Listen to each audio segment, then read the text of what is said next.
umuntu bita Sheikh Djibril Ouattara yaraje yagarutse nyine yagarutse yaramaze iminsi bamurekinafaso Sheikh Djibril Ouattara urebye niba waburaga muri squad naje se gutwara igihe mu kimwe mwiza agura Mamadou Zone naje gutwara igihe mu kimwe mwiza Mamadou Zone aza ku 15 ibe urakuza kwa Ouattara ntaho bihuriye n'ibihembo bya big bya Rwanda Premier League urumva birahura ko nejo cyane ejo nibwo bazahemba muri Rwanda Premier League aje gutwara igihembo cya top scorer cyo aragifite ariko n'igihembo cy'umukinnyi mwiza biri like reka nigira umugisha wajye ubyihora mwana MVP nigira umugisha ntabwo ari muri batatu ari muri batatu gira umugisha banabishingiyeho gira umugisha ntabwo akiri imikino myinshi kubera ko hari match bajya bakora amarotation mu ikipe yabo ku buryo umuntu wari ufite amanota meza ariko si ibintu muvuga murabyemeza cyangwa muravuga bakanga yani ni probable ndimo nateganya kandi agitwaye sinatungura nibyo Samira kubwira gira umugisha ntabwo watarararwaye ntabwo gira umugisha yageze arwara sibyo sezo yose gira umugisha yaje mu mibare yaba mwiza muri yaba ari ikibazo cyo tureba sezo mu Rwanda abazahemba ni bamwe sibyo ni Rwanda Premier League ariko turege pa Rwanda Premier League niturebe cyamahoro niturebe igikombe cy'intwari ntabwo twabaye muri sezo gira umugisha ni mwiza muri Champions League ariko se gira umugisha Champions League yari ikipe mu Rwanda babare mu manota ariko no muri champion afite imibare myiza afite ibitego bingahe kuko niba neza afite ibitego 7 amundi yo kubye kangahe afite ibitego 8 akanagira assist 7 bari ibitego 15 bari ibitego 15 ntabwo ari bibi cyane nyine ariko undi afite ibitego 18 na assist zingahe afite eshatu bari ibitego 21 gusumva yewe atarahaga yewe nta nubwo natungura ntabwo natungurwa rwose none n'imikino bakinnye aramurusha no kubaje vuba kari yararwaye aje oyabyo kurwara byo biretse none yaje kwatarakiye ariko mu mibare watarafite agihawe ntabwo natungurwa rero Lamine Yamal ni hawe man of the match harimo abantu batsinze ibitego bibiri akanatanga na assist ebyiri muri match imwe niyo barega n'amanota bari ibintu byinshi ntabwo barega ibitego gusa Rwanda Premier League bavuze ati tureba tuvuze ngo turebe champion yacu ntabwo twari basizeho imikino imisezo y'imikino twakabaye tureba kuko ntabwo Ferwafa baba Rwanda nyine ibintu byose byabaye mu mikino yose ariko champion agakwiye guhembera champion kuko ni bo babitegura nyine bo bakabaye ariko nabo bakabaye ati icyamahoro se umuntu yaritwaye neza wareka kumuhemba icyamahoro baragitegura nibwo batagitegura nyine nanjye buryo nanjye tujye muri station ariko ntabwo ikintu cyitwa sezo y'imikino niba giye utanga Ballon d'Or bareba sezo y'imikino ahubwo icyo nemera kiba tanga ibihembo no muri Ballon d'Or bibamo hari icyo bita classe du joueur urwego nyine asanzwe ukasanga kuko ntabwo umuntu yaza from nowhere dufate nk'urugero hari uyu musore witwa Denis Undav urabona ukuntu yari matsindira abadagi umunsi ku munsi ashobora kugira season nziza ariko ntihahita umushyira muri Ballon d'Or kuko mu busanzwe classe yari asanzwe arimo ntabwo ari classe imugira umukino afata nka Igor Thiago afite ibitego hafi 20 muri Premier League ariko classe ye ntabwo yamugira umukinnyi wa season Michael Sibanzwe Michael yego Michael Sibanzwe yibuze ba Mbappe ukavuga ba nawe abajya munsi kuko arasabwa gusubiramo ino sezo inshuro nyinshi kuko hari icyo bita forume na classe mu mupira w'amaguru Real Madrid ishobora kuba imaze sezo ebyiri datwara igikombe ariko classe yayo ntabwo ivaho ni Real nyine ariko ishobora kuzamuka ari nka wenda nka Girona yagize sezo nziza ibi ya gatatu muri championnat ya Espagne ariko ngo iri mu cyiciro cya kabiri bibaho Savinha bam yego ariko Savinha zo bavuga ko ari umukino rero nibi na Ouattara uzareba nko wiwe bajya gutanga Ballon d'Or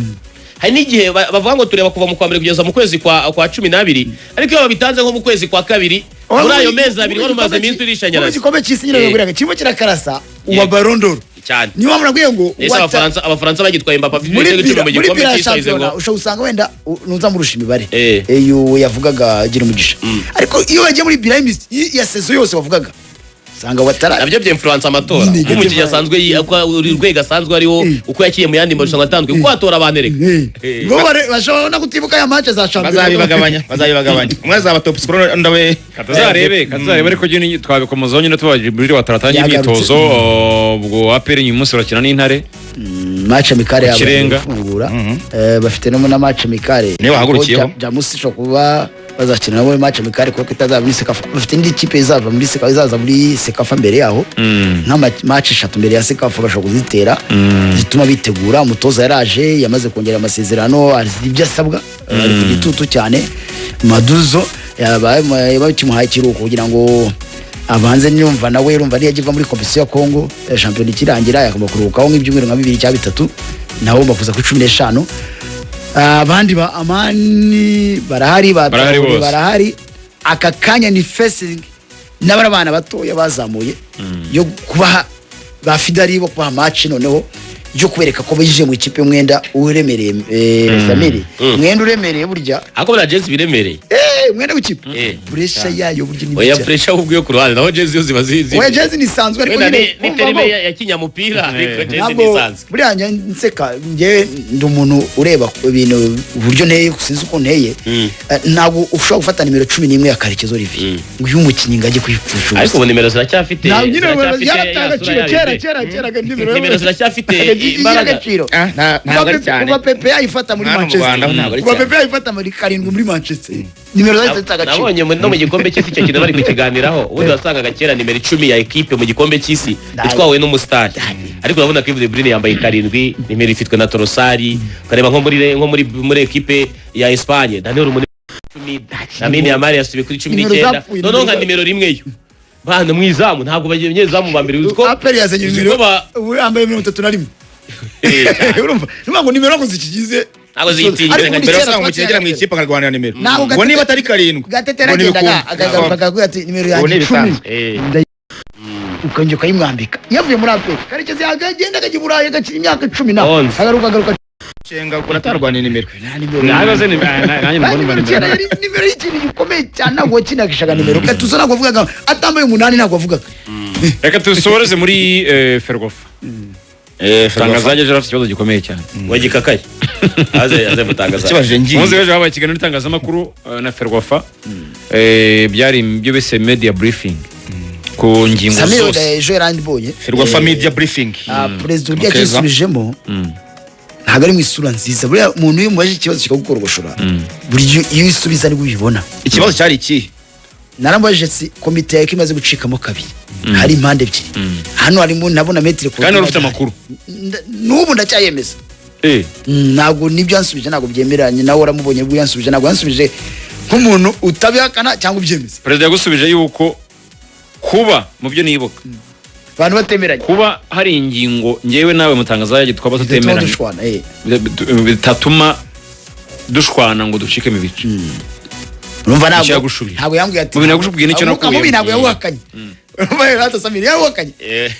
yavuze ko hari ibyo batumvikanye wenda dutwaye kugira ngo n'abanyarwanda bagira ibyo batahana ku byo babriefinze itangazamakuru ku munsi w'ejo bavuze ko mu mwaka ushize habaye imikino 1415 mu byiciro bitandukanye by'umupira w'amaguru abagore bakiye imikino 132 hanyuma icyiciro cya kabiri 56 hanyuma icyiciro cya gatatu 44 Ferwafa Peace Cup habaye mu mikino 92 ubwo ndatekereza harimo no mu bagore bose bavanze hanyuma icyiciro cya kabiri mu Rwanda hakiye imikino 138 icyiciro cya gatatu 56 U17 imikino 208 U20 314 hanyuma n'amashanwa y'abana mu imyaka 14 imikino 44 abakobwa 36 hanyuma 5 n'umwe ku batari imyaka 16 hanyuma na 16 mu bakobwa 44 ubwo kongeraho n'imikino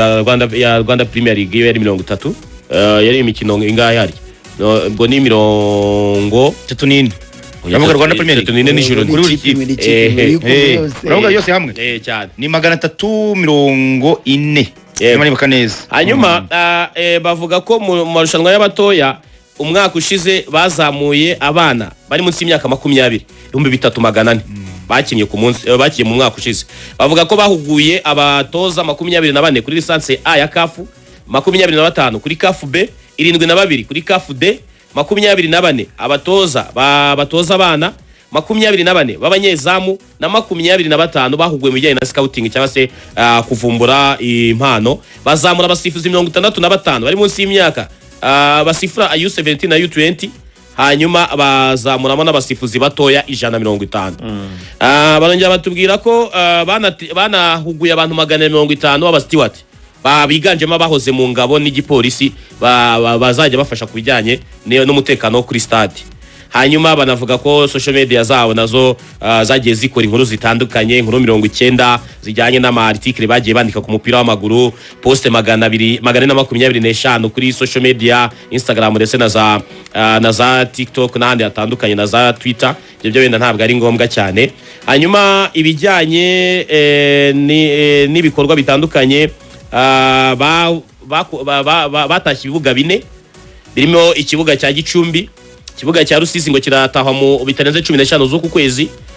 ikibuga cya Rutsiro cyararangiye ndetse n'ibibuga byo kuri Ferwafa ikinini n'igitoya ikibuga cyiza kabisa ikibuga cyo kuri Ferwafa kizanakoreshwa muri Kagame Cup n'ibibuga by'imyitozo nabonye ari naho ikipe ya Al Hilal iri gukora imyitozo ubwo bitandukanye hari abantu bumva ikibuga cyo kuri Ferwafa bakagira ngo ikibuga cy'imyitozo cya Stade Amahoro oya kuri hoteli ya Ferwafa hari ikibuga cyiza cyane cya tapis synthétique yego bakagira n'ikibuga cya nakabuga ka mini foot yego ni kamwe mu bihugu 10 FIFA yemeye kubakira u Rwanda muri FIFA Arena akaba haratashywe ikibuga cyo cyari mu hari gutya hano muri mu Kagarama banakoze n'igikorwa cyo kwibuka hanyuma banavuga n'ibikorwa biteganyijwe harimo kwakira no Sekafa hari imikino y'amashuri izabera mu Rwanda na Sekafa y'abagore igomba kubera mu Rwanda nuko dushoje urubuga rw'imikino mushimire cyane mutangazaji Denis Nkusi wakoze cyane narimba kumbuye nanjye mwakoze rwose n'abakunzi ba Radio Rwanda mushimire cyane Iberi sansana mushimire cyane Samir wakoze cyane retired saa sita na makuru wagezweho mu rurimi rw'ikinyarwanda kuri Radio Rwanda mukomeze rero mugire weekend nziza muzahahe murongo